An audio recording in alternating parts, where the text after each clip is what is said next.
buat kita tuh pendidikan tuh bukan cuma sekolah ya, bukan cuma tanggung jawab sekolah, tau gak sih Mbak? Jadi kayak kita tuh mikirnya selalu involvement orang tua tuh penting, terus guru-guru yang berdaya juga jadi penting gitu. Jadi buat kita kolaborasi itu penting banget, emang perlu sekampung nih buat ngegedein anak ini gitu.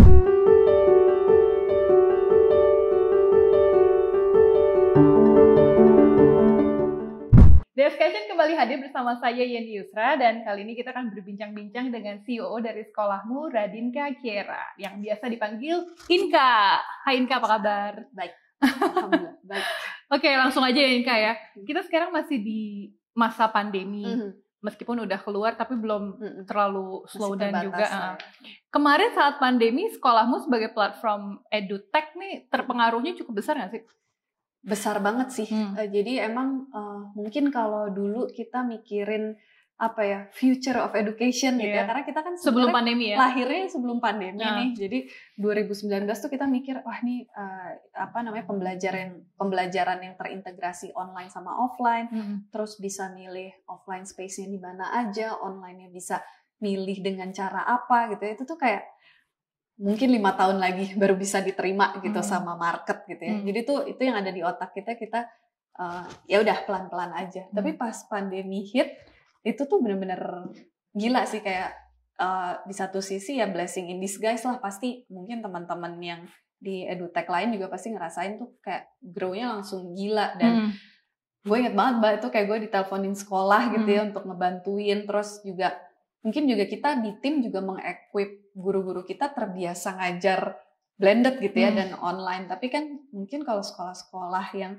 biasa konvensional itu kan bukan hal yang gampang gitu ya untuk switch. Jadi buat kita kerasa banget sih grow-nya gitu ya.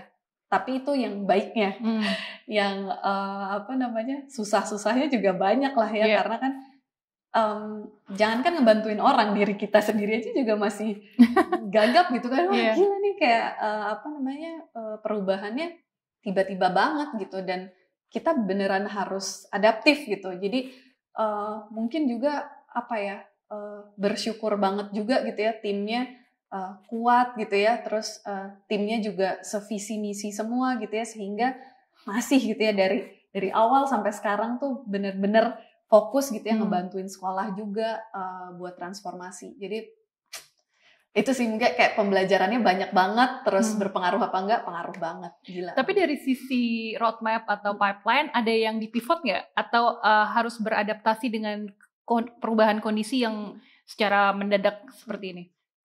Jadi mungkin tadinya strateginya seperti ini, terus pandemi ngelihat behavior consumer yang berbeda, akhirnya jadi kita pivot aja deh, lebih fokus ke sini.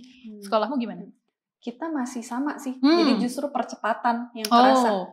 Karena ya itu tadi gue bilang Mbak, kayaknya 5 tahun lagi nih gitu, jadi kita kayak start small aja deh sama niche gitu ya. Tapi begitu kemudian pandemi ya semuanya terpaksa jadi online kan. Ya, malah blessing in disguise ya? Bener-bener blessing in disguise. Jadi buat kita tuh banyak banget sih akselerasinya. Justru buat kita sekarang nih tantangan, apakah akan stay kayak gitu, apakah semua yang bagus-bagus kemarin itu kan juga pembelajarannya banyak ya, kayak bahkan setelah 6 bulan tuh riset-risetnya juga kelihatan bahwa pembelajaran jauh jadi lebih bagus gitu ya. Nah ini tuh pengen banget lihat juga gitu, dan kita lagi apa namanya, mencoba juga nih kayak post pandemic nih akan seperti apa gitu. Strategi dari sekolahmu untuk differentiate antara sekolahmu dengan platform serupa lainnya yang saat ini banyak banget nih Inka ya. Pandemi kok kayaknya makin banyak ya edutech bermunculan yang learning bahasa, learning coding segala macam. Apa sih? Apakah mengadopsi apa yang mereka tawarkan nih semuanya ada menjadi satu, atau masih fokus dengan core bisnis dari sekolahmu yang sejak awal? Benar-benar. Kita tetap konsisten sih sebenarnya dari awal gitu ya, nggak bahwa perubahan tuh ada lah gitu ya, ke kanan kiri ada juga. Tapi sebenarnya yang konsisten banget gitu ya, yang benar-benar kita jagain adalah kita tetap selalu berusaha ngebantuin sekolah untuk bertransformasi secara digital. Jadi mungkin kalau strategi terus pengembangan ke depannya semuanya fokusnya juga ke sekolah dan selalu ke murid gitu.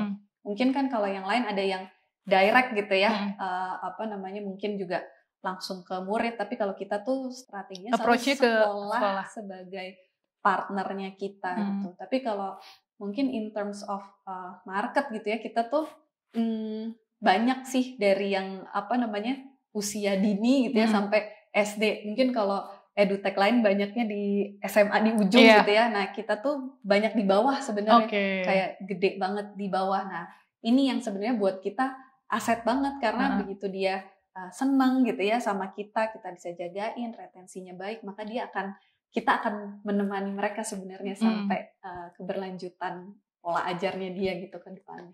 Kolaborasi menjadi salah satu key sukses ya. Banget.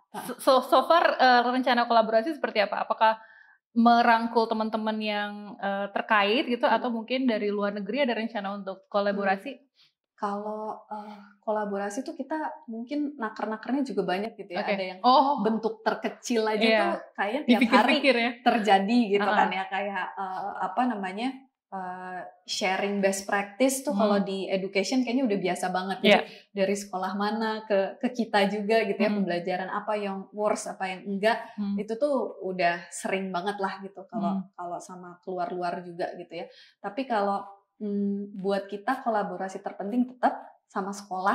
Jadi itu yang paling penting. Terus kita selalu ini sih kayaknya kalau di organisasi itu juga community based banget nih. Kita tuh selalu memperlakukan apa namanya tim kita gitu ya, itu tuh selalu kayak community based. Jadi kita mendekatkan diri sama community yang sevisi misi juga sama kita tuh selalu sih kayaknya konsisten dari dulu gitu ya, komunitas guru, komunitas parenting gitu ya, karena balik lagi nih si kolaborasi ini tuh buat kita tuh pendidikan tuh bukan cuma sekolah ya, bukan cuma tanggung jawab sekolah, tau gak sih Mbak? Jadi kayak kita tuh mikirnya selalu involvement orang tua tuh penting, terus guru-guru yang berdaya juga jadi penting gitu. Jadi buat kita kolaborasi itu penting banget, emang perlu sekampung nih buat ngegedein anak ini gitu ya. Untungnya sih sekarang udah mulai banyak ya platform-platform yang tadi Inka bilang bukan hanya fokus ke pendidikan tapi juga ke perkembangan anak ya, berbagai macam platform sekarang ada. Dari sisi teknologi nih Inka, perlu nggak sih yang advance untuk sekolahmu? Karena kan approach-nya pendekatannya langsung ke sekolah nih. Atau justru mereka yang penting user friendly, user experience-nya juga yang bisa lebih mudah dipahami, nggak terlalu advance banget gitu loh. Jadi buatku ada dua sih kayaknya yang penting gitu ya. User friendly itu emang pasti penting banget. Tapi yang kedua tuh kemudian impact-nya apa gitu.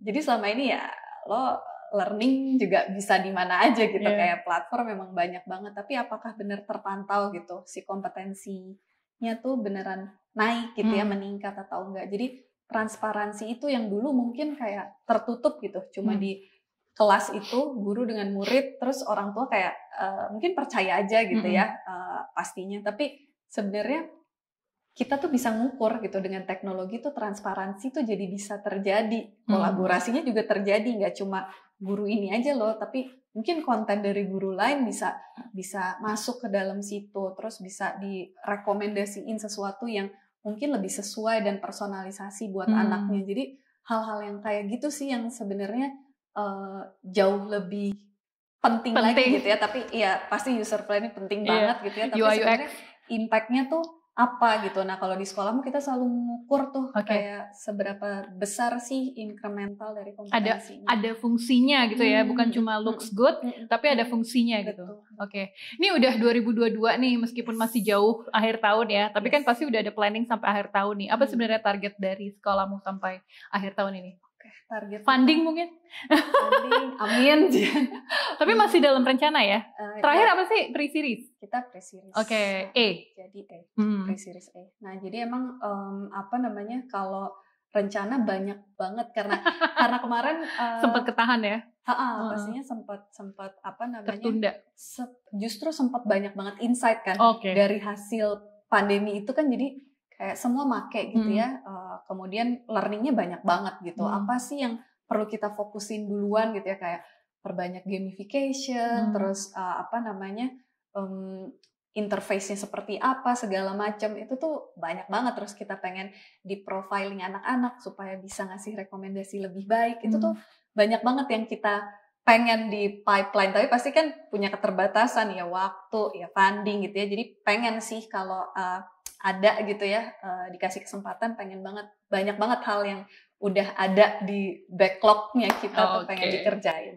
Oke, thank you Inka atas waktunya. Ditunggu lagi kabar-kabar selanjutnya. Sorry, sekarang sudah di seluruh Indonesia atau masih di Jabodetabek? Kalau kantor pusat di sini aja, tapi kalau employee ada di mana-mana, terus kalau user pastinya ada di mana-mana karena kita ada online-nya. Titik-titik offline ada di beberapa gitu ya, tapi masih banyak memang di Jawa. Oke. Thank you ya Inka ya, dan kita tunggu lagi update selanjutnya. Semoga ada kabar bagus nih, berita baik, mungkin funding kan? Amin. Oke, terima kasih atas waktunya dan sukses terus buat sekolahmu. Itu dia tadi bincang-bincang kita dengan Inka dari sekolahmu. Saya Yeni Sra pamit, sampai jumpa. Thank you Inka. Sama-sama.